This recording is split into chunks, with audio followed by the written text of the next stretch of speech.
Let us discuss the residential status of individual. In order to ascertain the residential status, whether a person is said to be a resident or not, or a resident or non-resident, we must know the basic conditions and additional conditions. On fulfillment of the basic conditions and additional conditions, we can say that the person is resident, not ordinary resident, and non-resident.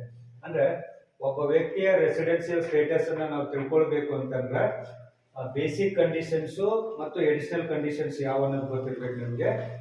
ಯಾವ ವ್ಯಕ್ತಿ basic conditions ಮತ್ತು additional conditions ಅನ್ನು fulfil ಮಾಡೋ ಆಧಾರದ ಮೇಲೆ ನಾವೇನ್ ಮಾಡ್ತೀವಿ ಅಂದ್ರೆ ಒಬ್ಬ ವ್ಯಕ್ತಿಯನ್ನ resident, not ordinary resident and non resident ಅಂತ ಕನ್ಸಿಡರ್ ಮಾಡ್ತೀವಿ.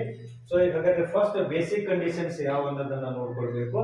ಮೊದಲನೇ ಬೇಸಿಕ್ ಕಂಡೀಷನ್ಸ್ ಅಂತಂದ್ರೆ 182 days in the he must be in India for 182 days. ಹಾಗಾದ್ರೆ ಹಿಂದಿನ ವರ್ಷದಲ್ಲಿ 182 ದಿವಸ ಅವನು ಇಂಡಿಯಾದಲ್ಲಿ ವಾಸ ಆಗಿರಬೇಕು ಅಂತ ಹೇಳಿ ಒಂದು condition. another one is 365 days in a 4 previous year preceding the previous year. preceding the previous year ಹಿಂದಿನ ವರ್ಷಕ್ಕಿಂತ ಅದಕ್ಕಿಂತ ಹಿಂದಿನ 4 ವರ್ಷಗಳ ಹಿಂದಿನ 4 ವರ್ಷಗಳಲ್ಲಿ 365 ದಿವಸ ಅವನು ಇಂಡಿಯಾದಲ್ಲಿ ಇರಬೇಕು. ಆ 365 ದಿವಸಕ್ಕೆ ಒಂದು ಎಕ್ಸೆಪ್ಷನ್ ಇದೆ. ಏನಂತಂದ್ರೆ ಆ 365 ದಿವಸದಲ್ಲಿ 60 ದಿವಸ ಮಾತ್ರ ಪ್ರೀವಿಯಸ್ ಇಯರ್ ನಲ್ಲಿ ಇರಬೇಕು.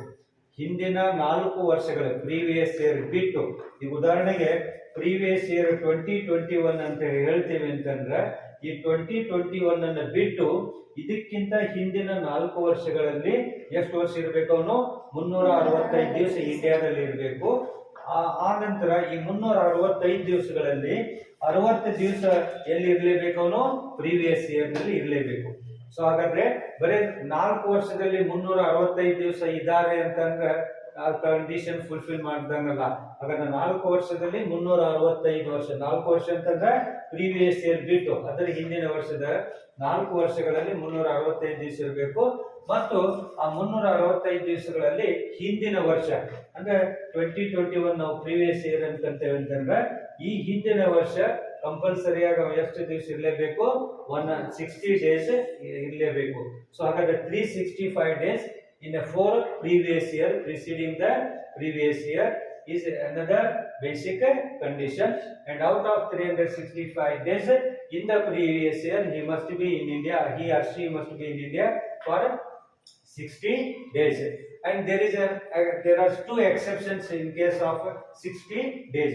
Instead of 60 days you should consider 182 days in case of Indian citizen going for abroad for job. Indian citizen ಆಗಿದ್ದು ಹೊರದೇಶಕ್ಕೆ ಹೋಗ್ತಾ ಇದ್ರ ಅಥವಾ ಕ್ಯಾಪ್ಟನ್ ಆಫ್ ದ ಶಿಪ್ ಆಗಿ ಹೊರದೇಶಕ್ಕೆ ಹೋಗ್ತಾ ಇದ್ರ 60 ದಿವಸದ ಕಂಡೀಷನ್ ಇದೆಯಲ್ಲ, ಹಿಂದಿನ ವರ್ಷ 60 ದಿವಸ ಅಂತ ಇದೆಯಲ್ಲ, 60 ದಿವಸದ ಬದಲಿ ನಾವೇನಂತೆ ಕನ್ಸಿಡರ್ ಮಾಡ್ಕೊಳ್ಬೇಕು? 182 ದಿವಸ ಮಾಡ್ಕೊಳ್ಬೇಕು. ಈ 365 ಡೇಸ್ ಕಂಪಲ್ಸರಿ.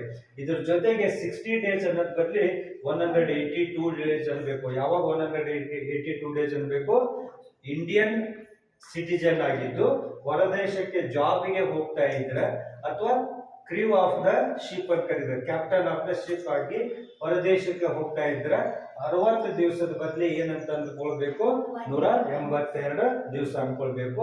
ಮತ್ತೆ ಇನ್ನೊಂದು 182 ದಿವಸ ಮತ್ತೆ ಯಾವಾಗ ನೀವು ಕೌಂಟ್ ಮಾಡಬೇಕು 60 ದಿವಸದ ಬದಲಿ ಅಂತಂದ್ರೆ ಇಂಡಿಯನ್ ಒರಿಜಿನ್ ಆಗಿದ್ದು ಇಂಡಿಯಾಕ್ಕೆ ವಿಸಿಟ್ ಮಾಡ್ತಾ ಇದ್ರೆ, ಇಂಡಿಯನ್ ಒರಿಜಿನ್ ಆಗಿದ್ದು ಅಂದ್ರೆ ಭಾರತದ ಮೂಲ ನಿವಾಸಿಗಳಾಗಿದ್ದು ಹೊರದೇಶದಲ್ಲಿ ನೆಲೆಸಿದ್ದು ಇಂಡಿಯಾಕ್ಕೆ ವಿಸಿಟ್ಗೋಸ್ಕರ ಭೇಟಿ ಕೊಡ್ತಾ ಇದ್ರ ಅವಾಗ ಹಿಂದಿನ ವರ್ಷ 60 ದಿವಸ ಅನ್ನೋದ್ ಬದಲಿ ನಾವೇನ್ ಅನ್ಕೊಳ್ಬೇಕಲ್ಲೇ 182 ದಿವಸ ಅನ್ಬೇಕು. Visit to Indian origin, visit to India. ನಾನು ಈಗಾಗಲೇ ಉದಾಹರಣೆ ಹೇಳಿದಾಗೆ Kamala Harris is a Indian origin, ಅವಳು ಅಮೆರಿಕದ ಉಪಾಧ್ಯಕ್ಷ, ಇಂಡಿಯನ್ ಒರಿಜಿನ್ ಅವಳು. ಸೊ ಅವಳು ಏನಾದ್ರು ಇಂಡಿಯಾಕ್ಕೆ ನಮ್ಗೆ ಬರ್ತಾ ಇದ್ರೆ ಅವಾಗ ಪ್ರೀವಿಯಸ್ ಇಯರ್ ನಲ್ಲಿ ಎಷ್ಟು ದಿವಸ ಅನ್ಕೊಳ್ಬೇಕು? 182 ಡೇಸ್ ಅನ್ಬೇಕು ಇನ್ಸ್ಟೆಡ್ ಆಫ್ 60 ಡೇಸ್. ಇದಂದ್ರೂ ಕ್ಲಿಯರ್. ಇದಕ್ಕೇನು 4 years 5 years ಅಂತ ಏನಿಲ್ಲ. 182 ಡೇಸ್ ಇಂದ ಪ್ರೀವಿಯಸ್ ಇಯರ್ ಇಂಡಿಯಾದಲ್ಲಿ ಇದ್ದವರು, ಇಂಡಿಯನ್ ಒರಿಜಿನ್ ಮತ್ತೆ ಇಂಡಿಯಾದಾಗ ಡಿಸೈಡ್ ಆಗಿರ್ತಾರೆ 182 ಡೇಸ್ ಅವ್ರಿಗೆ ಕನ್ಸಿಡರ್ ಮಾಡಬೇಕು. 365 ಡೇಸ್ 4 ಪ್ರೀಸಿಡಿಂಗ್ ಪ್ರೀವಿಯಸ್ ಇಯರ್ ನಲ್ಲಿ 365 ಡೇಸ್. ಈ 365 ಡೇಸ್ ನಲ್ಲಿ ಪ್ರೀವಿಯಸ್ ಇಯರ್ ನಲ್ಲಿ 60 ಡೇಸ್. ಈ 60 ಡೇಸ್ ಗೆ ಎರಡು ಎಕ್ಸೆಪ್ಷನ್ಸ್ ಇದಾವೆ. ಒಂದು ಜಾಬ್ಗೆ ಹೋಗ್ತಾ ಇದ್ರೆ, ಇಂಡಿಯನ್ ಸಿಟಿಜನ್ ಆಗಿ ಜಾಬ್ ಹೋಗ್ತಾ ಇದ್ರೆ 60 ಡೇಸ್ ಬದಲಿ ನೀವೇನ್ ಕೌಂಟ್ ಮಾಡಬೇಕು, 182 ಡೇಸ್ ಕೌಂಟ್ ಮಾಡಬೇಕು.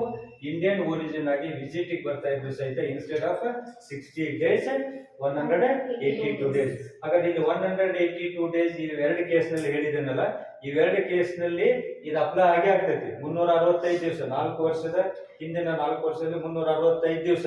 ಆದ್ರೆ 60 ದಿವಸಕ್ಕೆ ಇವೆರಡು ಬದಲಿ, ಇವೆರಡು ಎಕ್ಸೆಪ್ಷನ್. ನಮ್ಗೆ ಪ್ರಾಬ್ಲಮ್ ಅಲ್ಲಿ ಕೊಟ್ಟು ಬಿಟ್ಟಿರ್ತಾರೆ, Indian origin visit to India ಅಂತ ಕೊಡ್ತಾರೆ.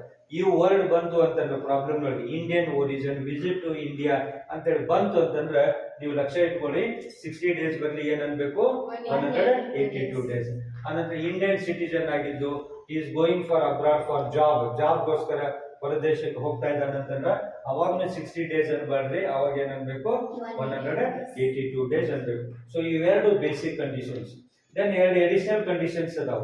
ಎಡಿಷನಲ್ ಕಂಡೀಷನ್ ಒಂದೇದು ಯಾವ್ದಂತಂದ್ರ out of 10 preceding previous year ನ ಹಿಂದಿನ 10 ವರ್ಷದಲ್ಲಿ 2 ವರ್ಷ ಇಂಡಿಯಾದಲ್ಲಿ ಇರಬೇಕು.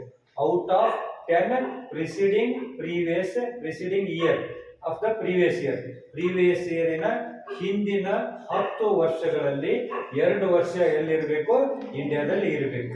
ಇದು ಎಡಿಷನಲ್ ಕಂಡೀಷನ್ ಒಂದೇದು. ಎರಡನೇ ಎಡಿಷನಲ್ ಕಂಡೀಷನ್ ಏನಂತಂದ್ರೆ out of 7 years preceding the previous year, ಹಿಂದಿನ ವರ್ಷದ ಅದಕ್ಕೂ ಹಿಂದಿನ 7 ವರ್ಷಗಳಲ್ಲಿ ಎಷ್ಟು ದಿವಸ ಇರಬೇಕು, 730 days. he or she must be in India for 730 days. So ನೀವು ಇಷ್ಟು ನೆನಪಿಟ್ಕೊಳ್ಳಿ. ಬೇಸಿಕ್ ಕಂಡೀಷನ್ ಅಂದಾಗ 182 ಡೇಸ್ ಅಂದ್ರೆ 365 out of 4 years and 60 days ಅಂತ ಹೇಳಿ ಅನ್ಕೊಳ್ಳಿ. ಎಡಿಷನಲ್ ಕಂಡೀಷನ್ ಅಂದಾಗ 2 years ಅನ್ಕೊಳ್ಳಿ out of 10 years. Another additional condition is that 730 days out of 7 previous years preceding the previous year. So you ನಿಮಗೆ ಮನಸ್ಸಿನಲ್ಲಿ ಇರಬೇಕು 182 days, 365 days plus 60 days in the previous year and 2 years out of 10 years, 730 out of 7 previous years. So these conditions must be well acquainted by you. ನೀವು ಅಕ್ವೆಂಟ್ ಆಗಬೇಕು, you ಪರಿಚಯ ಇರಬೇಕು ನಿಮಗೆ. So ಇವು ಗೊತ್ತಿದ್ದಾಗ ನಾವೇನ್ ಮಾಡ್ಬೋದು ಅಂತಂದ್ರೆ ಈಗ ನಾವು ಹೇಳ್ಬೋದು mister X is a resident, mister Y is a not ordinary resident and mister Z is a non resident. we can say when we know the basic conditions and additional. ನಾವು ಯಾವಾಗ ಹೇಳ್ಬೋದು ಅಂತಂದ್ರೆ ನಮ್ಗೆ ಇವೆಲ್ಲ ಕಂಡೀಷನ್ಸ್ ಚೆನ್ನಾಗಿ ಗೊತ್ತಿದ್ದಾಗ ಮಾತ್ರ ನಾವು resident ಅಥವಾ not ordinary resident, non resident ಅಂತ ಹೇಳ್ಬೋದು. ಹಾಗಾದ್ರೆ ನಾವು ಇನ್ಕಮ್ ಟ್ಯಾಕ್ಸ್ ಪರ್ಪೋಸ್ಗೋಸ್ಕರ ವ್ಯಕ್ತಿಗಳನ್ನ 3 ವಿಧದಲ್ಲಿ ನಾವು ವಿಂಗಡಿಸ್ತೇವೆ. ಒಂದು ರೆಸಿಡೆಂಟ್ ಅಂತ ಹೇಳಿ ಅಥವಾ ಆರ್ಡಿನರಿ ರೆಸಿಡೆಂಟ್ ಅಂತ ಕರೀತಾರೆ, ಇನ್ನೊಂದು ನಾಟ್ ಆರ್ಡಿನರಿ ರೆಸಿಡೆಂಟ್ ಅಂತ ಕರೀತಾರೆ, ನೆಕ್ಸ್ಟ್ ನಾನ್ ರೆಸಿಡೆಂಟ್ ಅಂತ ಕರೀತಾರೆ. ಹಾಗಾದ್ರೆ ರೆಸಿಡೆಂಟ್ ಅಂತೇಳಿ ಯಾರಿಗೆ ನಾವು ಕರಿತೇವೆ ಅಂತಂದ್ರೆ it all depends upon the fulfilment of the condition, basic conditions and additional condition.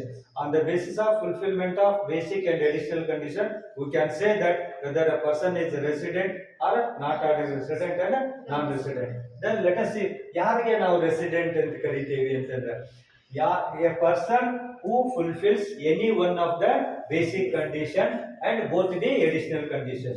A person who fulfills any one of the basic condition and both of the additional condition and he will be called as the resident ಅಥವಾ not ordinary resident. Ordinary resident or resident, simply resident ಅಷ್ಟೇ. ಹಾಗಾದ್ರೆ resident ಅಥವಾ not ordinary resident ಅಂತ ನಾವು ಯಾರಿಗೆ ಕರಿತೇವೆ ಅಂತಂದ್ರೆ ಯಾರು 2 ಬೇಸಿಕ್ ಕಂಡೀಷನ್ಸ್ ನಲ್ಲಿ ಯಾವ್ದಾದ್ರು ಒಂದು ಬೇಸಿಕ್ ಕಂಡೀಷನ್ ಅನ್ನ ಫುಲ್ಫಿಲ್ ಮಾಡಿ 2 ಎಡಿಷನಲ್ ಕಂಡೀಷನ್ಸ್ ಅನ್ನ ಯಾರು ಫುಲ್ಫಿಲ್ ಮಾಡ್ತಾರೋ ಅವರಿಗೆ ನಾವೇನಂತ ಕರಿತೇವೆ, ರೆಸಿಡೆಂಟ್ ಅಂತ ಕರಿತೇವೆ. ಹಾಗಾದ್ರೆ ರೆಸಿಡೆಂಟ್ ಅಂತ ಯಾರು ಕರಿತೇವೆ, ಯಾವ್ದ್ರಲ್ಲಿ ಯಾವ್ದಾದ್ರು ಒಂದು ಬೇಸಿಕ್ ಕಂಡೀಷನ್ ಫುಲ್ಫಿಲ್ ಮಾಡಿ ಎರಡು ಎಡಿಷನಲ್ ಕಂಡೀಷನ್ಸ್ ಅನ್ನ ಯಾರು ಫುಲ್ಫಿಲ್ ಮಾಡ್ತಾರೋ ಅವರಿಗೆ ನಾವು ರೆಸಿಡೆಂಟ್ ಅಂತ ಹೇಳ್ತೇವೆ. ಹಾಗಾದ್ರೆ ಯಾವ್ದಾದ್ರು ಒಂದು ಬೇಸಿಕ್ ಕಂಡೀಷನ್, ಎರಡು ಎಡಿಷನಲ್ ಕಂಡೀಷನ್ ಅಂತಂದ್ರೆ ನಮ್ಗೆ ಬೇಸಿಕ್ ಕಂಡೀಷನ್ ಎರಡರಲ್ಲಿ ಯಾವ್ದು ಅನ್ನೋದು ನೋಡ್ಕೊಳ್ಬೇಕು, ಎಡಿಷನಲ್ ಕಂಡೀಷನ್ಸ್ ಗೊತ್ತಿರಬೇಕು. ಹಾಗಾದ್ರೆ any one of the basic condition ಅಂತ ಹೇಳ್ತಾರೆ. ಹಾಗಾದ್ರೆ ಬೇಸಿಕ್ ಕಂಡೀಷನ್ಸ್ ಅಂದ್ರೆ ಯಾವುವು? 182 days in the previous year, 365 days in the four preceding years preceding the previous year, and 60 days in the previous year. ಇವೆರಡು basic conditions. ಇವೆರಡರಲ್ಲಿ ಯಾವ್ದಾದ್ರು ಒಂದು basic conditions ಅನ್ನ fulfil ಮಾಡಿ, ಐದರ್ 182 days ಆರ್ 365 days. ಹಾಗಾದ್ರೆ 182 days condition fulfil ಮಾಡಲಿ ಅಥವಾ 365 days conditions fulfil ಮಾಡಲಿ, ಇವೆರಡರಲ್ಲಿ ಯಾವ್ದಾದ್ರು ಒಂದು ಬೇಸಿಕ್ ಕಂಡೀಷನ್ ಫುಲ್ಫಿಲ್ ಮಾಡಿರ್ಬೇಕು. ಬಟ್ ಎರಡು ಎಡಿಷನಲ್ ಕಂಡೀಷನ್ಸ್ ಅನ್ನು ಫುಲ್ಫಿಲ್ ಮಾಡಿರ್ಬೇಕು. ಎರಡು ಎಡಿಷನಲ್ ಕಂಡೀಷನ್ಸ್ ಅಂದ್ರೆ ಯಾವುದು? 2 years out of 10 years preceding the previous year, and 730 days out of 7 years preceding the previous years. ಹಾಗಾದ್ರೆ ಎರಡು ಎಡಿಷನಲ್ ಕಂಡೀಷನ್ಸ್ ಅನ್ನು ಫುಲ್ಫಿಲ್ ಮಾಡಿ, ಎರಡರಾಗ ಯಾವ್ದಾದ್ರು ಒಂದು ಬೇಸಿಕ್ ಕಂಡೀಷನ್ಸ್ ಅನ್ನ ಯಾರು ಫುಲ್ಫಿಲ್ ಮಾಡ್ತಾರೋ ಅವ್ರಿಗೆ ನಾವೇನಂತ ಕರಿತೀವಿ? ರೆಸಿಡೆಂಟ್ ಅಂತ ಕರಿತೇವೆ ಅಥವಾ ಆರ್ಡಿನರಿ ರೆಸಿಡೆಂಟ್. ಈಗ ನೀವೆಲ್ಲ ಹೇಳಿ, ನೀವು ರೆಸಿಡೆಂಟ್ ಆಗ್ತಿರೋ ಅಥವಾ ನಾಟ್ ಆರ್ಡಿನರಿ ರೆಸಿಡೆಂಟ್ ಆಗ್ತೀರೋ? ರೆಸಿಡೆಂಟ್ ಆಗ್ತೀರಿ. ನೀವು ಇಂಡಿಯಾದಾಗ ಇದ್ದೀರಿ, ಎಲ್ಲೂ ಹೋಗೇ ಇಲ್ಲ ಹೊರದೇಶಕ್ಕೆ ಅಲ್ವಾ? 182 days ಅಲ್ಲ, ಅದಕ್ಕೂ ಜಾಸ್ತಿ 365 days ಅದಿರಿ ಹಿಂದಿನ ವರ್ಷ ಪ್ರೀವಿಯಸ್ ಇಯರ್ ನಲ್ಲಿ. ಸೊ ನೀವು ಇದನ್ನು ಫುಲ್ಫಿಲ್ ಮಾಡ್ತೀರಿ, ಇದನ್ನು ಫುಲ್ಫಿಲ್ ಮಾಡಿದಿರಿ, ಇದು ಫುಲ್ಫಿಲ್ ಆಗಿದೆ, ಇದು ಫುಲ್ಫಿಲ್ ಆಗಿದೆ. ಎರಡು ಬೇಸಿಕ್ ಕಂಡೀಷನ್ ಫುಲ್ಫಿಲ್ ಮಾಡಿದಿರಿ, ನೀವು ಎರಡು ಎಡಿಷನಲ್ ಕಂಡೀಷನ್ ಫುಲ್ಫಿಲ್ ಮಾಡಿದಿರಿ. ಅದರಿಂದ ನೀವೆಲ್ಲ ನೀವು ಅಂದ್ರೆ ನಾನು ಅಷ್ಟೇ, ನೀವು ಎಲ್ಲ ಏನಾಗ್ತೇವೆ ಹೇಳ್ರಿ? ರೆಸಿಡೆಂಟ್ ಆಗ್ತೇವೆ. There is no doubt in this. Then ಹಾಗಾದ್ರೆ ನಾಟ್ ಆರ್ಡಿನರಿ ರೆಸಿಡೆಂಟ್, ಎರಡನೇ person for the purpose of income tax. ಎರಡನೇದು ನಾಟ್ ಆರ್ಡಿನರಿ ರೆಸಿಡೆಂಟ್ ಅಂತ ಹೇಳಿ. ನಾಟ್ ಆರ್ಡಿನರಿ ರೆಸಿಡೆಂಟ್ ಅಂತಂದ್ರೆ a person who fulfills any one of the basic conditions and no additional condition. Additional conditions ಅನ್ನ fulfil ಮಾಡದೆ ಬರೀ ಯಾವ್ದಾದ್ರು ಒಂದು ಬೇಸಿಕ್ ಕಂಡೀಷನ್ಸ್ ಅನ್ನ ಫುಲ್ಫಿಲ್ ಯಾರು ಮಾಡ್ತಾರೋ ಅವರಿಗೆ ನಾವೇನಂತ ಕರಿತೇವೆ? Not ordinary resident. ಮೊದಲನೇದು ಯಾವುದು? ಆರ್ಡಿನರಿ. ಎರಡನೇದು not ordinary.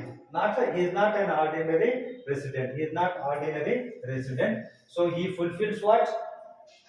Any one of the basic conditions. Adರಲ್ಲಿ ಯಾವ್ದಾದ್ರು one basic condition, 182 days in the previous year ಅಥವಾ 365 days out of 4 years.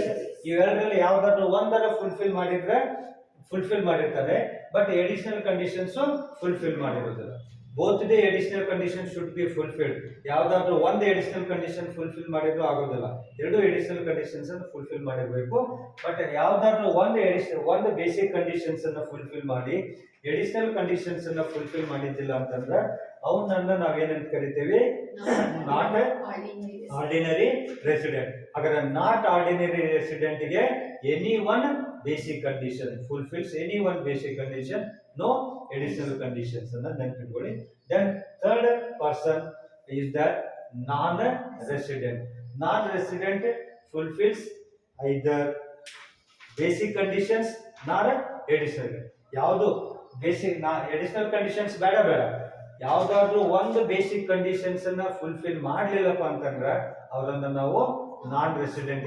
Additional ಬೇಡ ನಮಗೆ.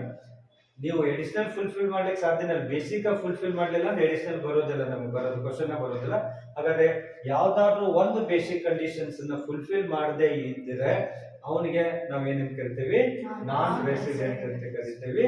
ಹಾಗಾದ್ರೆ ನಾನ್ ರೆಸಿಡೆಂಟ್ ಅಂತಂದ್ರೆ no basic condition fulfil, no any one ಅಂತ ಕರಿತೀವಿ. ಎರಡರಲ್ಲಿ ಯಾವ್ದಾದ್ರು ಒಂದು 182 days ಮಾಡಿರ್ಬೇಕು, ಇಲ್ಲ 4 years ನಲ್ಲಿ 365 days ಇರಬೇಕು. ಇವೆಲ್ಲರಲ್ಲಿ ಯಾವ್ದನ್ನು ಫುಲ್ಫಿಲ್ ಮಾಡಿದ್ದಿಲ್ಲಪ್ಪ ಅಂತಂದ್ರೆ ನೆಕ್ಸ್ಟ್ ಇದಕ್ಕೆ ಹೋಗಬೇಡ್ರಿ ಅಲ್ವಾ? ನೆಕ್ಸ್ಟ್ ಇದಕ್ಕೆ ಹೋಗಬೇಡ್ರಿ. ಪೆನ್ಸಿಲಿನ್ ಇಂಜೆಕ್ಷನ್ ನಿಮ್ಗೊಂದು ಟೆಸ್ಟ್ ಮಾಡ್ತಾರೆ, ಪೆನ್ಸಿಲಿನ್ ಇಂಜೆಕ್ಷನ್ ಒಂದು ಸ್ವಲ್ಪ ಡೋಸ್, ಸ್ಮಾಲ್ ಡೋಸ್ ಕೊಟ್ಟು ನಿಮ್ಗೆ ಮಾಡ್ತಾರೆ. ಅಕಸ್ಮಾತ್ ನಿಮಗೆ ರೆಸಿಸ್ಟೆನ್ಸ್ ಬಂತು ಅಂದ್ರೆ ಪೂರ್ತಿ ಡೋಸ್ ಕೊಡ್ತಾರೆ, ಬರ್ಲಿಲ್ಲಪ್ಪ ಅಂದ್ರೆ ಕೊಡೋದಿಲ್ಲ. ಹಂಗೆ ನೀವೇನ್ ಮಾಡ್ಬೇಕಂದ್ರೆ ಈ ಬೇಸಿಕ್ ಕಂಡೀಷನ್ಸ್ ಅನ್ನ ಫುಲ್ಫಿಲ್ ಮಾಡಿದಾರೆ ಇಲ್ಲ ನೋಡ್ಕೊಳ್ಳಿ. ಬೇಸಿಕ್ ಕಂಡೀಷನ್ ಫುಲ್ಫಿಲ್ ಮಾಡಿದ್ದಿಲ್ಲ ಅಂತಂದ್ರೆ ಎಡಿಷನಲ್ ಕಂಡೀಷನ್ಸ್ ಹೋಗಬೇಡ. ಹಾಗಾದ್ರೆ ಇವು ನಾನ್ ರೆಸಿಡೆಂಟ್ ಅಂತಂದ್ರೆ ಬೇಸಿಕ್ ಕಂಡೀಷನ್ ಫುಲ್ಫಿಲ್ ಮಾಡಿದಿಲ್ಲ, there is no question of additional condition. Additional questions ಪ್ರಶ್ನೆನೇ ಬರೋದಿಲ್ಲ. ಮೂಲಭೂತ ಕಂಡೀಷನ್ಸ್ ಏನಿದೆಯಲ್ಲ ಅದನ್ನೇ ಫುಲ್ಫಿಲ್ ಮಾಡಿಲ್ಲಪ್ಪ ಅಂತಂದ್ರೆ ಆ ವ್ಯಕ್ತಿಗೆ ಅಂತವ್ರಿಗೆ ನಾವೇನಂತ ಕರಿತೀವಿ, ನಾನ್ ರೆಸಿಡೆಂಟ್ ಅಂತ ಕರಿತೀವಿ.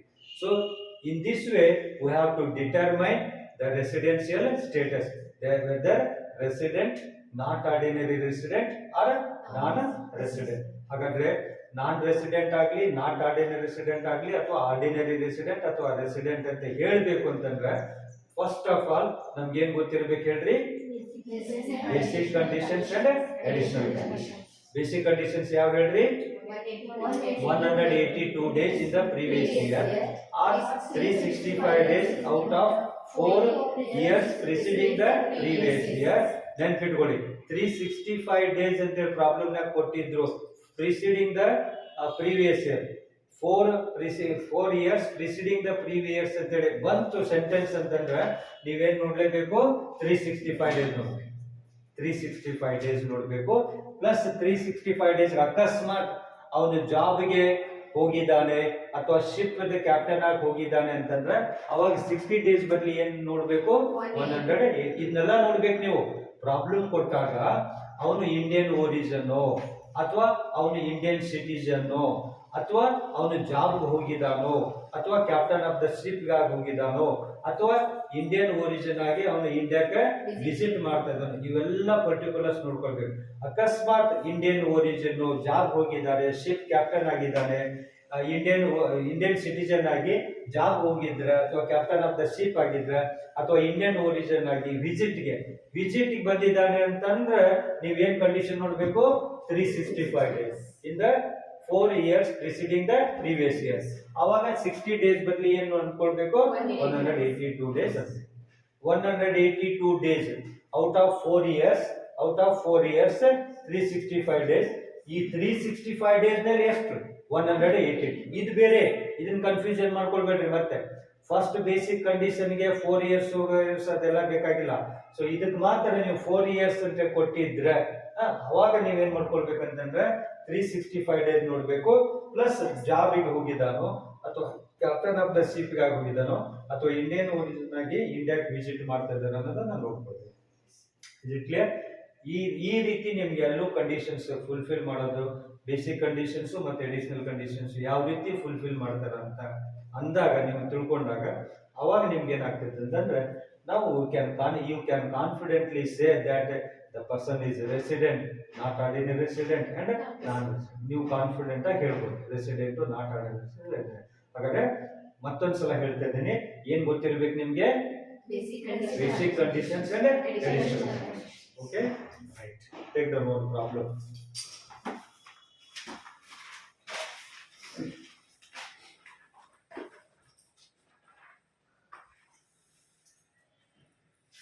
Sri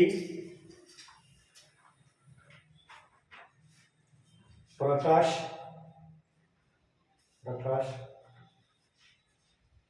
an Indian citizen,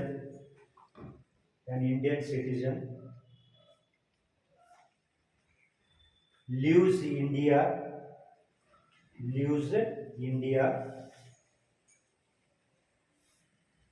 for the first time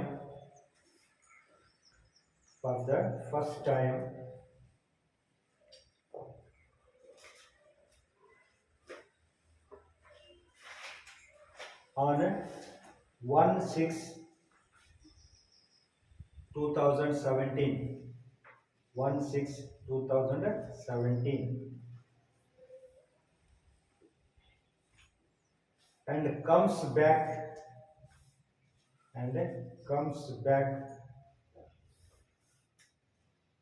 on 1/7/2019. 1/7/2019. So sir, he again leaves India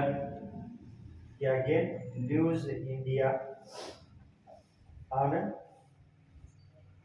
1/12/2020. 1/12/2020 and comes back comes back on 21st to 2021 21 February 2021. So he is living in India. He is living in India since then.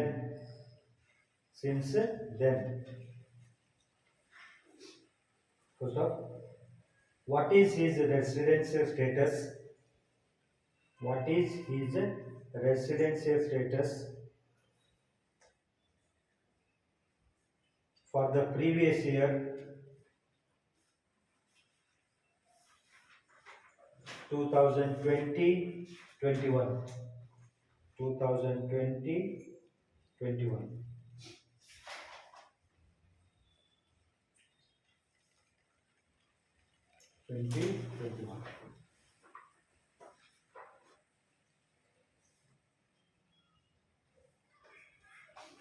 Okay, ಒಂದ್ಸಲ ಓದ್ಕೊಳ್ಳಿ. ಅವನು Indian citizen leaves India for the first time. ಮೊದಲೇ ಸಾರಿ ಅವನು India ಬಿಟ್ಟು ಹೋಗಿದ್ದಾನೆ. ಯಾವಾಗ? 1/6/2017, June 1ನೇ ತಾರೀಕು 2017ರಲ್ಲಿ ಇಂಡಿಯಾ ಬಿಟ್ಟು ಹೋಗಿದ್ದಾನೆ. ಮತ್ತು ಅವನೇನು ಮಾಡಿದ್ದಾನೆ? ಇಂಡಿಯಾಕ್ಕೆ ವಾಪಸ್ ಬಂದಿದ್ದಾನೆ. ಯಾವಾಗ? 1/7/2019 ಬಂದಿದ್ದಾನೆ. ಮತ್ತೆ ಮತ್ತೇನು ಮಾಡಿದ್ದಾನೆ ಅಂತಂದ್ರೆ ಅವನು 1/12 ಡಿಸೆಂಬರ್ 1ನೇ ತಾರೀಕು 2020ಕ್ಕೆ ಮತ್ತೆ ಇಂಡಿಯಾ ಬಿಟ್ಟು ಹೋಗಿದ್ದಾನೆ. ಮತ್ತೆ ಇಂಡಿಯಾಕ್ಕೆ ವಾಪಸ್ ಬಂದಿದ್ದಾನೆ. ಯಾವಾಗ? 21/2/2021. So he is living in India since. ಅಲ್ಲಿಂದ ಇಲ್ಲಿವರೆಗೂ ಇಲ್ಲೇ ಅದಾನ ಅವನು.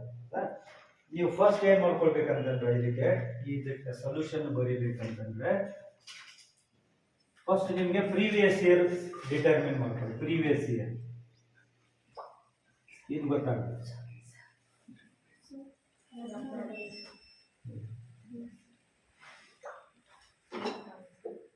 ಕಾಣಿಸ್ತಲ್ಲ?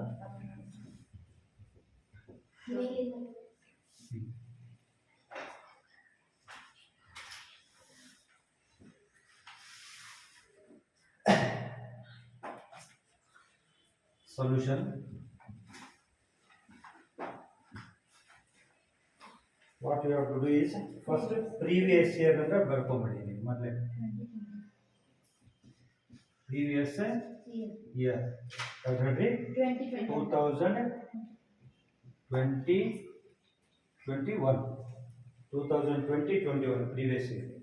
ಬರೀ ಇಯರ್ ಅಷ್ಟೇ ಬರೋಕ್ಕಾಗೋದಿಲ್ಲ, ವಿತ್ ಡೇಟ್ ಬರ್ಕೊಳ್ಳಿ ನೀವು. That is very important, date. ಹಾಗಾದ್ರೆ ಪ್ರೀವಿಯಸ್ 2021 ಅಂದ್ರೆ ಎಲ್ಲಿಂದ ಬಿಗಿನಿಂಗ್ ಆಗ್ತೈತೆ ಹೇಳ್ರಿ? 1/4/2020ರಿಂದ 1/4/2020ರಿಂದ 31/3/2021 ಇದು ಡೇಟ್ ಇರಲಿ. Instead of years you must be careful about the date. ಯಾವ ತಿಂಗಳ ಪ್ರಾರಂಭ ಆಗ್ತೈತಿ, ಯಾವ ತಿಂಗಳಿಗೆ ಎಂಡ್ ಆಗ್ತೈತೆ ಅಂತ ಹೇಳಿ. ಹಾಗಾದ್ರೆ ಇದು ಪ್ರೀವಿಯಸ್ ಇಯರ್ ಅಂತಂದ್ರೆ 1/4/2020ರಿಂದ 1/3/2021. ಇದು ಬಹಳ ಕ್ಲಿಯರ್ ಆಗಿರ್ಬೇಕು. ಯಾಕಂದ್ರೆ ನಮಗೆ ಈ ಡೇಟ್ ನಲ್ಲಿ ಏನಾಗಿದೆ ಅನ್ನೋದು ನೋಡ್ಕೊಳಕ್ ಬರ್ತದೆ ನಮಗೆ, ಅಲ್ವಾ? ಸೊ ಈಗ ಏನ್ ಮಾಡಿದೆ ಅಂತಂದ್ರೆ ಡೇಸ್ ಅನ್ನ ಕ್ಯಾಲ್ಕುಲೇಷನ್ ಮಾಡಿ. Calculation of number of days in the previous year, number of days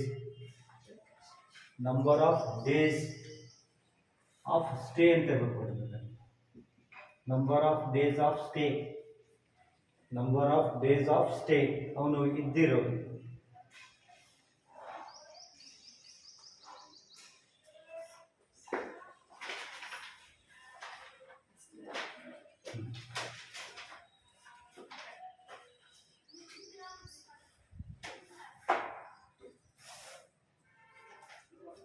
okay, ಸರಿ. ನೋಡಿ, ಈಗ ಅವನು ಏನು ಮಾಡಿದ್ದಾನೆ ಅಂತಂದರೆ 1/6/2017 ಹೋಗಿದ್ದಾನೆ.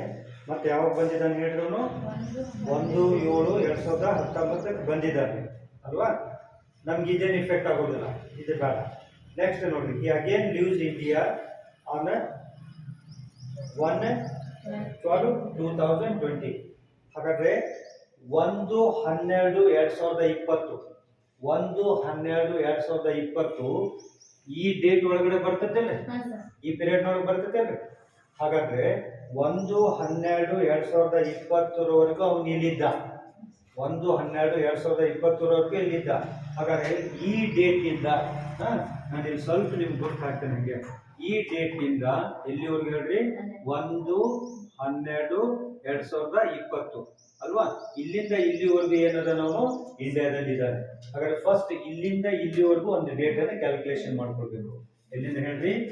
1/4/2022 1/12/2020 ಇಲ್ಲಿಂದ ಇಲ್ಲಿವರೆಗೂ ಎಷ್ಟು ದಿವಸ ಆಗ್ತೈತಿ ನೋಡಿ. So it will be 245 days, 245 ದಿವಸ ಇಲ್ಲಿಂದ ಇಲ್ಲಿವರೆಗೂ. ಹೆಂಗೆ ಹೇಳ್ರಿ? April, May, June, July, August, September, October, November, December November 9 ತಿಂಗಳು, ಸರ್ 8 ತಿಂಗಳು ನೀವು ಕೌಂಟ್ ಮಾಡ್ಬೇಕಲ್ಲ. ಸೊ ಈ ತರ ಕೌಂಟ್ ಮಾಡೋದು ಗೊತ್ತಿದೆ ಅಲ್ವ? 31st ಯಾವಾಗ ಬರ್ತೈತಲ್ರಿ? ಸೊ ಹಾಗಾದ್ರೆ ಏಪ್ರಿಲ್ 30 ಇಲ್ಲಿ ಬರ್ದು ಬಿಡ್ತೇನೆ, ಒಂದೇ ಪ್ರಾಬ್ಲಮ್ ಅಲ್ಲ. ಏಪ್ರಿಲ್ ಎಷ್ಟು ದಿವಸ ಹೇಳ್ರಿ? 30 ದಿವಸ. ದೆನ್ ಏಪ್ರಿಲ್, ಮೇ ಎಷ್ಟು ಹೇಳ್ರಿ? 31, ಮೇ 31. ಜೂನ್ ಎಷ್ಟು ಹೇಳ್ರಿ? 30. ನೆಕ್ಸ್ಟ್ ಜುಲೈ ಎಷ್ಟು? 31. ಜೂನ್, ಜುಲೈ, ಆಗಸ್ಟ್ ಎಷ್ಟು? 31. ಆಗಸ್ಟ್ 31. ಸೆಪ್ಟೆಂಬರ್ ಎಷ್ಟು? 30. ಅಕ್ಟೋಬರ್ 31. ಅಕ್ಟೋಬರ್ 31 ಅದಲ್ರಿ. ನವೆಂಬರ್ 30. ನವೆಂಬರ್ 30. ಡಿಸೆಂಬರ್ 1 ಡೇ ಬಿಡ್ತಾನಂದ್ರೆ ಅವತ್ತಿಂದ ಹಿಡ್ಕೊಳ್ಳಿ 1 ದಿವಸ. ಇವನ್ನೆಲ್ಲ ಕೂಡಿಸ್ಕೊಳ್ಳಿ. 245 ಡೇಸ್. 245 ಡೇಸ್.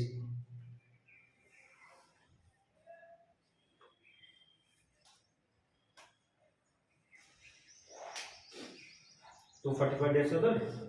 ಸೊ ಫಸ್ಟ್ ಇದು ಕ್ಯಾಲ್ಕುಲೇಷನ್ ಆಯ್ತು. ಇಲ್ಲಿ ಎಲ್ಲಿಂದ ಇಲ್ಲಿವರೆಗೂ ಅವನು ಯಾವಾಗ ಹೋಗಿದ್ದಾನೆ? 1/12/2020 ಹೋಗಿದ್ದಾನೆ. ಅಂದ್ರೆ 1/4/2020 ನಮ್ಮ ಪ್ರೀವಿಯಸ್ ಇಯರ್ ಸ್ಟಾರ್ಟ್ ಆಗೋದು ಯಾವಾಗ? 1/4/2020 ಎಂಡ್ ಆಗೋದು ಯಾವಾಗ? 31/3/2020. ಹಾಗಾದ್ರೆ 1/4/2020 1/12/2020 ಅವನೇನಾಗಿದ್ದಾನೆ? ಇಲ್ಲೇ ಇದ್ದಾನೆ, ಹೌದಲ್ಲ? ಸೊ ಹಾಗಾದ್ರೆ 1/4/2020 ಸರ್ 1/4 ಕೊಟ್ಟಿಲ್ಲಲ್ರಿ ಅಂತ ಅನ್ಬೋದು ನೀವು.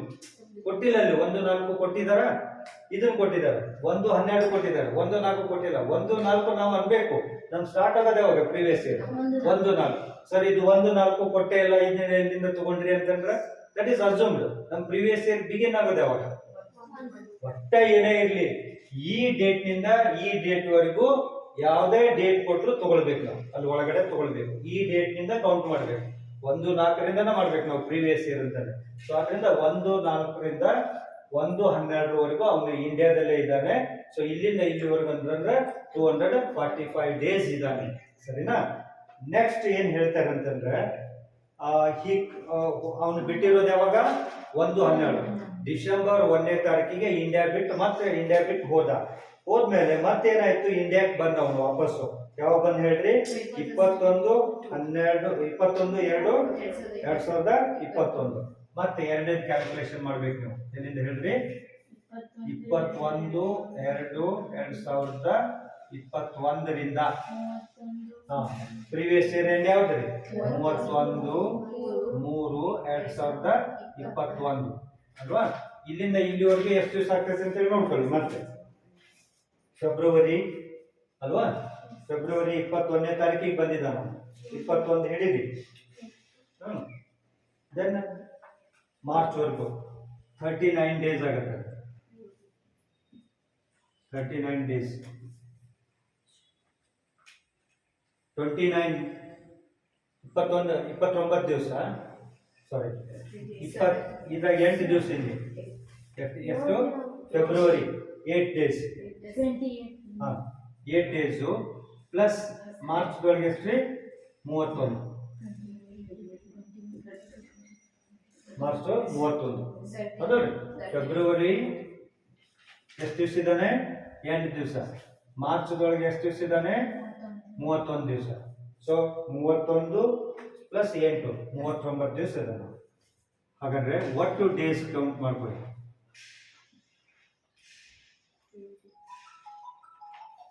284 days. How many days? 284 days. Again, in the previous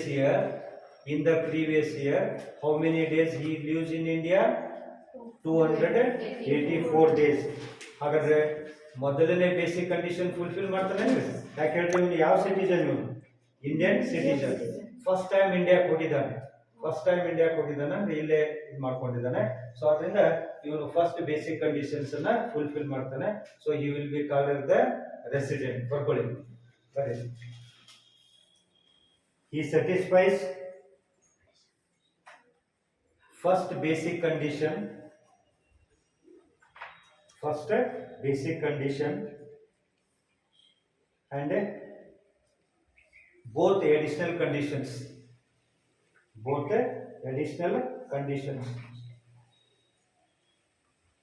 Hence his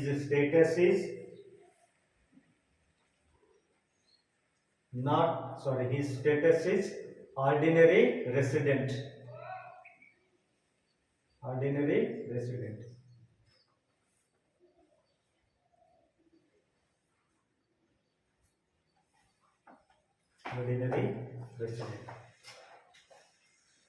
ಇಲ್ಲೇ ನಾವು ಬೇಸಿಕ್ ಕಂಡೀಷನ್ಸ್ ನೋಡ್ಕೊಂಡಿಲ್ಲ, ಹೌದಲ್ಲ. ಎಡಿಷನಲ್ ಕಂಡೀಷನ್ ಹೇಳಿಲ್ಲ ಸರ್ ಅಂತ ಅನ್ಬೋದು ನೀವು. ಎಡಿಷನಲ್ ಕಂಡೀಷನ್ಸ್ ಹೇಳಿಲ್ಲ ಅಂತ ಅನ್ಬೋದು. ಎಡಿಷನಲ್ ಕಂಡೀಷನ್ಸ್ ಫುಲ್ಫಿಲ್ ಮಾಡ್ತಾನ ಅವನು. ಫಸ್ಟ್ ಟೈಮ್ ಇಂಡಿಯಾ ಬಿಟ್ಟು ಹೋಗಿದ್ದಾನೆ. ಯಾವಾಗ ಹೋಗಿದ್ದಾನೆ ಹೇಳ್ರಿ ನೀವು? ಬೇಕಾದ್ರೆ ಎಡಿಷನಲ್ ಕಂಡೀಷನ್ಸ್ ಬಗ್ಗೆ ನೋಡ್ಕೊಳ್ಳಿ. ಯಾವಾಗ ಹೋಗಿದ್ದಾನ ಅವನು? 1/6/2017 ಹೋಗಿದ್ದಾನೆ. ಹೌದಾ? ಈಗ ಪ್ರೀವಿಯಸ್ ಇಯರ್ ಯಾವ್ದ್ರಿ ನಮ್ದು ಪ್ರೀವಿಯಸ್ ಇಯರ್ ಯಾವ್ದು?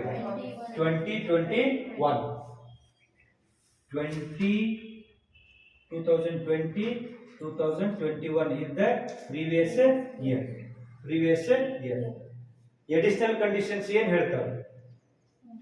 2 years out of 10 years preceding the previous year. ಇನ್ನೊಂದು additional condition ಏನಿದೆ? 730 days out of the 7 years preceding the previous year. ಹೌದಾ? ಈಗ ನೋಡಿ, ಇದ್ರ ಪ್ರಿಸೀಡಿಂಗ್ ಇದು ಪ್ರೀವಿಯಸ್ ಇಯರ್. ಇದರ ಹಿಂದಿನ 10 ವರ್ಷಗಳಲ್ಲಿ ಅಲ್ವಾ? ಇದಕ್ಕೆ ಹಿಂದಿನ 10 ವರ್ಷಗಳಲ್ಲಿ ಅಂದ್ರೆ ಅವನು ಹೋಗಿರೋದು ಯಾವಾಗ? 17 ಹೋಗಿದ್ದಾನೆ. ಯಾವ 17? 1/6 ಹೋಗಿದ್ದಾನೆ. ಹೌದಾ? 1/6. ಹಾಗಾದ್ರೆ ಈ 1/6ಗೆ ನೀವು ಪ್ರೀವಿಯಸ್ ಇಯರ್ ಮಾಡ್ಕೊಂಡ್ರು ಸಹಿತ, ನೀವು 1/6ಗೆ ಇಯರ್ ಮಾಡ್ಕೊಂಡ್ರಿ ಅಂತ ಕೊಡು, ಪ್ರೀವಿಯಸ್ ಇಯರ್ ಅಥವಾ ಕರೆಂಟ್ ಇಯರ್. ಇದಕ್ಕೆ ನೀವು ಪ್ರೀವಿಯಸ್ ಇಯರ್ ಮಾಡ್ಕೊಳ್ತೀರಿ ಅಂತಂದ್ರೆ, ಅವಾಗ 10 ವರ್ಷದಲ್ಲಿ 2 ವರ್ಷ ಅವನಲ್ಲಿ ಇದ್ದಾನೆ. 10 ವರ್ಷ ಆಗ್ತದಲ್ಲ ನೋಡ್ರಿ. ಇದ್ರ ಹಿಂದಿನ ವರ್ಷ ನೋಡ್ಕೊಳ್ಳಿ. ಈಗ ಇದು ಪ್ರೀವಿಯಸ್ ಇಯರ್ ಆಗಿದೆ. ಅದು 2021. ನೆಕ್ಸ್ಟ್ ಯಾವ್ದು ಹೇಳ್ರಿ? 2019 and 2020. ಹೌದಾ? ನೆಕ್ಸ್ಟ್ ಯಾವ್ದು ಹೇಳ್ರಿ? 2018 and 2019. ನೆಕ್ಸ್ಟ್ ಯಾವ್ದು ಹೇಳ್ರಿ? 2019 and 2018. Next 2017 sorry 18 and 2017. It's 18 and 17 ಆಗುತ್ತೆ. 18 and 17. 18 and 17. 2019 and 20, 2018 and 19, then 2017 and 18. 17 and 18 ಅಂತ ಮಾಡ್ಕೊಂಡು 17 and 18 ಹೌದಲ್ಲ 17 and 18 16 and 7. ಹಾಂ 16 and 17 ಹಿಂಗೆ ಬರುತ್ತೆ. ನೆಕ್ಸ್ಟ್ ಈಗ ನಮ್ಗೆ ನೋಡ್ರಿ ಪ್ರಿಸೀಡಿಂಗ್ 10 ಇಯರ್ಸ್ ಅಂತ ಹೇಳಿದ್ದಾರೆ. ಈ ವರ್ಷ ಬಿಟ್ಟು ಹಿಂದಿನ 10 ವರ್ಷಗಳಲ್ಲಿ ಇವೆರಡು ವರ್ಷ ಬಿಡಿ, ಇವೆರಡು ವರ್ಷ ಬಿಟ್ಟರೆ ಇದ ಪ್ರೀವಿಯಸ್ ಇಯರ್ ಬರ್ತೈತಲ್ರಿ. ಹಾಗಾದ್ರೆ ಈ 2 ವರ್ಷ 10 ವರ್ಷದಲ್ಲಿ 2 ವರ್ಷ ಅವ ಇಂಡಿಯಾದಲ್ಲಿ ಅದಾನೆ ಇಲ್ರಿ, ಇವೆರಡು ವರ್ಷ ಇಂಡಿಯಾದಲ್ಲಿ ಅದಾನೆ ಇಲ್ರಿ. ಮತ್ತೆ ಅಷ್ಟೇ ಅಲ್ಲ, ಫಸ್ಟ್ ಟೈಮ್ ಹೋಗಿದ್ದಾನೆ ಅವ್ನು ಇಂಡಿಯಾ. ಫಸ್ಟ್ ಟೈಮ್ ಯಾವಾಗ ಬಿಟ್ಟು ಹೋಗಿದ್ದಾನ್ರಿ? 17ನೇ ಇಸ್ವಿನಲ್ಲಿ ಹೋಗಿದ್ದಾನೆ. 17ನೇ ಇಸ್ವಿನಲ್ಲಿ ಹೋಗಿ ಮತ್ತೆ ಯಾವಾಗ ಬಂದಿದ್ದಾನೆ ಅವನು ಇಂಡಿಯಾಗ ವಾಪಸ್ ಬಂದಿದ್ದಾನೆ? 19ನೇ ಇಸ್ವಿಗೆ ಬಂದ್ಬಿಟ್ಟಿದ್ದಾನೆ. 1/7/19 ಬಂದಿದ್ದಾನೆ. ಸೊ ಆದ್ದರಿಂದ ಅವನು ಏನ್ ಮಾಡಿದ್ದಾನೆ ಅಂತಂದ್ರೆ ಹಿಂದಿನ 10 ವರ್ಷಗಳಲ್ಲಿ 2 ವರ್ಷ ಇಲ್ಲೇ ಇದ್ದಾನೆ. ಮತ್ತೆ ಅದು ಇದನ್ನು ಫುಲ್ಫಿಲ್ ಮಾಡಿದ್ದಾನೆ ಅಂತಂದ್ರೆ ಇನ್ನೊಂದು ಕಂಡೀಷನ್ಸ್ ನೀವು ನೋಡಕ್ಕೆ ಬೇಕಾಗಿಲ್ಲ. ಯಾವುದು 7 ವರ್ಷದಲ್ಲಿ 7 years 730 days out of 7 years ಅದು ಕಂಡೀಷನ್ಸ್ ನೋಡ್ಲೇದೇ ಬೇಕಾಗಿಲ್ಲ. ನಿಮ್ಗೆ ಇದು ಫುಲ್ಫಿಲ್ ಆಗಿದೆ ಅಂದ್ರೆ ಮುಗಿದೋದು. ಇಲ್ಲ ಬರ್ತದಲ್ರಿ ಇದು 19 and 20, 18 and 19 ಅಲ್ವಾ? Next 17 and 18.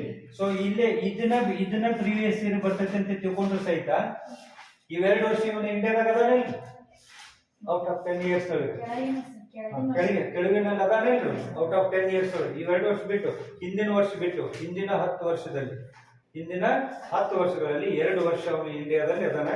1 ವರ್ಷ ಮಾತ್ರ ಅವನು ಇಂಡಿಯಾದಲ್ಲಿ ಇಲ್ಲ. 17ರಿಂದ ಎಲ್ಲಿ ತನಕ 19 1/6/2017ರಿಂದ ಮತ್ತೆ ಯಾವಾಗ ಬಂದಿದ್ದಾನೆ ನೋಡ್ರಿ ಅವನು? 1/7/2019. ಸೊ ಇಲ್ಲಿಂದ ಇಲ್ಲಿವರೆಗೂ ಇಲ್ಲಿ ಇಂಡಿಯಾದಲ್ಲಿ ಇದ್ದಾನೆ ಅವನು.